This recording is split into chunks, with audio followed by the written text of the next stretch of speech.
Charles, CEO and president of SPC Business Consulting, where we do all things government contracts. Today, we're going to talk a little bit about something that is currently brewing in Prince George's County. As you know, we're located in the DMV, and so we keep a lot of our case analysis that we do either federal or local to the DMV. So today, we're going to talk about Bill CB 004 2023, which is the pilot project labor agreement bill that has kind of got everyone in an uproar over here. So a couple of things just to give you some background on it. First of all, what is a PLA? So a PLA is a negotiation that sets the terms for employment in a construction contract. Think about it. If you're familiar with doing business with the District of Columbia, it's kind of like their first source agreement, where they're basically saying, if you're going to do this project, you're going to have to hire X amount of people from this area, and it's going to equate to X amount of dollars on the project. And that's basically all that it is. What does the bill say? So basically the bill says a couple of things that I think are really important. One, that it's a pilot. So I know that there are a lot of people that have feelings either favorably or negatively towards this bill, but it is just a pilot. It hasn't been codified as kind of the law of the land. It's just been codified in terms of, we're going to do this pilot, we're going to see how it works, and we're going to see what it looks like. And in addition to that, the bill kind of lays out the PG government's arguments for having this pilot. And their arguments, they're not terrible arguments, and they're arguments that have been made before and are backed up by statistical data from like the Maryland Department of Transportation, the Department of Transportation itself. WSSC just released a disparity study that kind of echoes the findings that PG County put into this bill to kind of bolster their side on why they want this PLA to go forward. So what are their arguments? One is that they argue that a strategic vehicle, that the PLA will be a strategic vehicle for addressing the legitimate needs of the county, right? So they understand that the bill will provide a legitimate answer to the needs of underserved populations that have historically been excluded from the benefits of economic and career path development. This is something that, again, those disparity studies have correlated and have produced a large body of research that affirms this stance that they've put in the bill. The bill also states that the county found that PLAs are an effective tool for promoting access to construction career opportunities for members of targeted communities and populations, and they help strengthen community labor partnerships by establishing enforceable labor standards through collective bargaining. It states that the county recognizes that well-trained workers will earn family-supporting wages with employer-sponsored health insurance and retirement plans, which will then contribute to the economic prosperity of PG County and reduce the need for safety net services within that county. So a couple of things on this.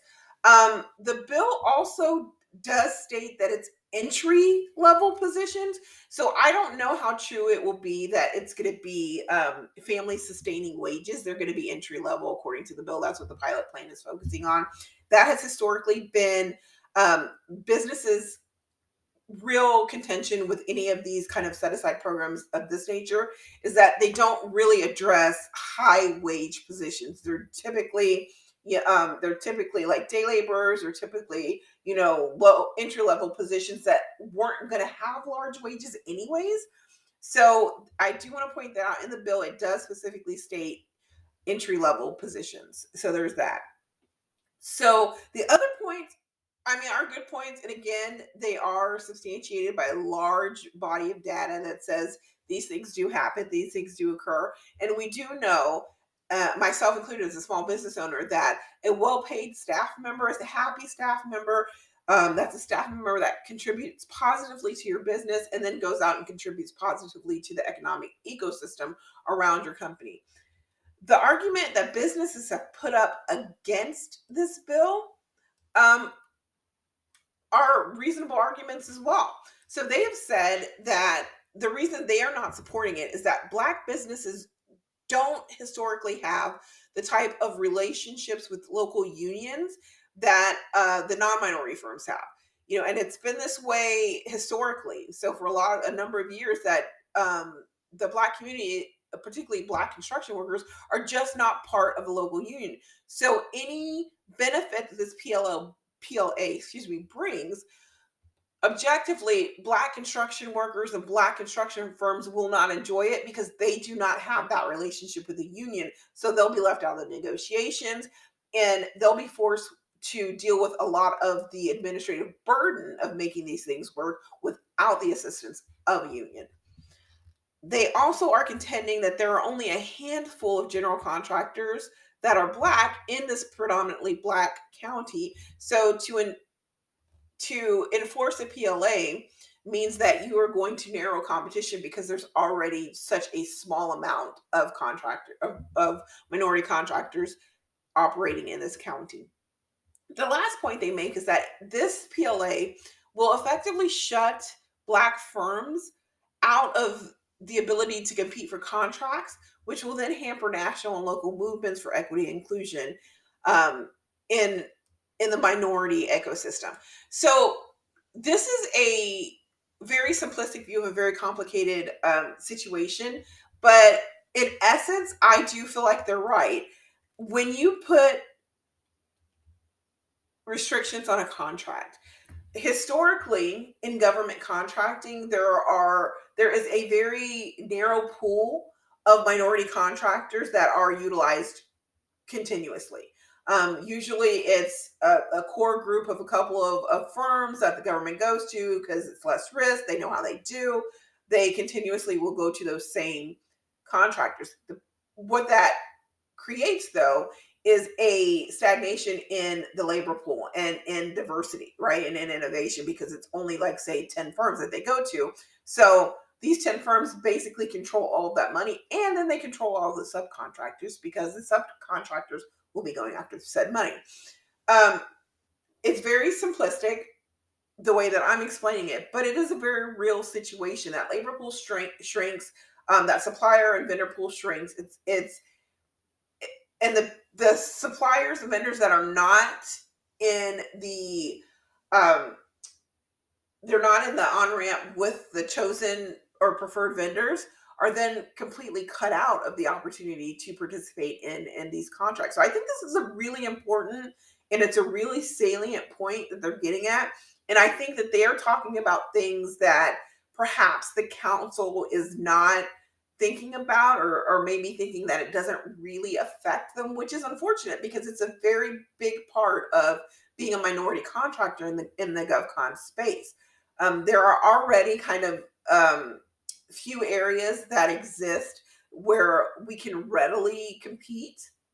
Construction is already a hard field because it's so cash intensive. The um, the investment it's a heavy and upfront investment, right? So a lot of minority businesses find themselves at a disadvantage right out the gate because they cannot afford that heavy cash investment to get the materials, to get the equipment, to get the workers, and then there's safety requirements and insurance requirements and bonding requirements, and all of those take capital, which is not something that is readily available for minority contractors. So I think this is a really good point, and it's a really realistic point that they're making. They're saying, hey, look, we understand what you're trying to do, but what we're saying to you is that traditionally, right, there are barriers to entry.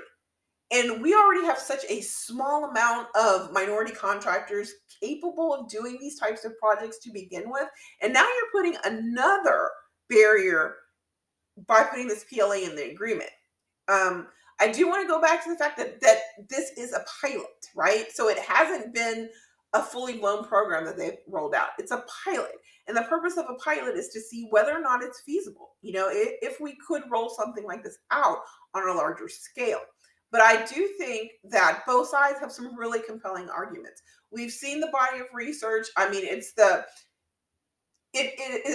verification of why these set-aside programs exist, right? That disparity study after disparity study has shown that minorities are at a disadvantage, in the GovCon space. they are at a particular disadvantage in the construction space because it is so equipment heavy and it's so capital intensive to begin. And we know that minority businesses don't receive the type of capital infusions that non-minority firms receive. We know that they don't have the types of relationships that non-minority firms have. And I do know, yes, some people will say, well, you got to get out there, you got to make the relationships. Fair, but that access isn't there. And those are two things that minority companies continuously battle against, right? It's not the drive, it's not the lack of work, it's not the lack of knowledge, it's not the lack of capability, but it is the lack of capital and it is the lack of access. And that access probably is the most important thing, right? They don't have access to these large construction firms. They don't have partnerships with these large construction firms. A lot of times they can't meet the requirements that the large construction firms set out to be a partner with them. That's an issue. If you're going to enact a PLA, excuse me, such as this one, then what you would want to do is turn around and say to the primes, ensure that there are some very, very straightforward requirements for the primes that are participating in this program and in this PLA, that it's more than just good faith. Maryland is notorious for aspirational goals, right? So let's have some goals that have some actual teeth, right? Um, Make sure that these goals are realistic and can be attained by smaller construction companies, because the only way to increase the supplier pool of construction companies that are able to do this is to increase the subs to them and kind of grow them up on the way, right? You're going to have to build your own vendor pool. That's the only way this is going to work. And I think what the businesses are saying to PG Council is, hey, look, listen, we see what you want to do. We have the same goals, but I think that you're missing a really important part of the argument. And a really important part of that is there are barriers that this bill, other bills, even MBE requirements are not addressing. And these very real barriers are keeping us from forming the relationships that we need to form with unions, relationships with partners, relationships with agencies that will help us to build a vendor base that is capable of doing these things. So I think it's a really interesting argument that they're putting together, and it is a sound argument, and it's an argument backed by a lot of research and backed by more than just kind of anecdotal um, comments. It's backed in facts and it's backed in statistics. Statistics show that minority companies are less likely to win larger bids. Statistics shows that minority companies are less likely to be funded. The statistics show that minority companies are less likely to stay in business and are more likely to end up in regulatory and compliance trouble. And I think that the argument that they're making is based in solid facts, and it's based in realism. But I also think that the council's arguments are based in facts and realism as well. They've asserted and agreed that there is a compelling economic argument for minorities not receiving work, which backs this pilot. That's true. I think everybody can agree that that is true, that minority companies, particularly minority construction companies, don't get a fair shake. So nobody's disagreeing on that point. The problem is that both sides are using that point for both sides of the argument. So there's got to be a middle ground. So I think that the way to get to that middle ground is to understand that, yes, these barriers exist. They're very real. It's not anecdotal. It's backed by decades of research shows that, minorities continuously have to fight against these barriers. But the way that you're structuring this PLA is perhaps creating an additional barrier as opposed to breaking barriers down. And I think that if it starts from there, then we can go to areas that can make this PLA work, which is the large prime contractors, right? Create I don't think a mentor protege type deal is the right way to go. But I think if you create maybe a joint venture type of deal where the smaller construction firms take a lot more of the responsibility for making the project work. I think in a mentor protege creation, sometimes you will see that the mentor is doing all of the work and the protege is kind of there for the ride. I think if you do kind of a JV type of thing, both companies can be equally responsible. And that means there's much more risk for the smaller business, and there's much more responsibility, and there's much more engagement, and there's much more skin in the game. And I think that's a better, it's a more palatable solution, I think, all the way around, because one of the things that you're going to hear from larger companies is that, smaller businesses don't operate like real businesses. They are looking for a handout. This is a way, I think, to address that fear, and also reiterate to small businesses, just because you are a small business, it does not absolve you of being a business. You have to have the infrastructure, right? You have to have the staffing. You have to have the processes in place. You have to have the bonding. You have to have the insurance. You have to have the security protocols. All of those things go together to make it work. And I think that will also address the issue with the historical bad blood with unions. I think it will kind of help them understand how to work with unions, what they need to do, how to position themselves. And it will also help small businesses understand how to recruit from unions, what they're looking for, the types of wages they're looking for, the types of benefits they're looking for, and how ultimately to become a company that can, even if they're small, that can compete full and open. And that's essentially what they're trying to say when they're saying, well-trained workers with family sustainable wages, relieve the county of the need for safety net services.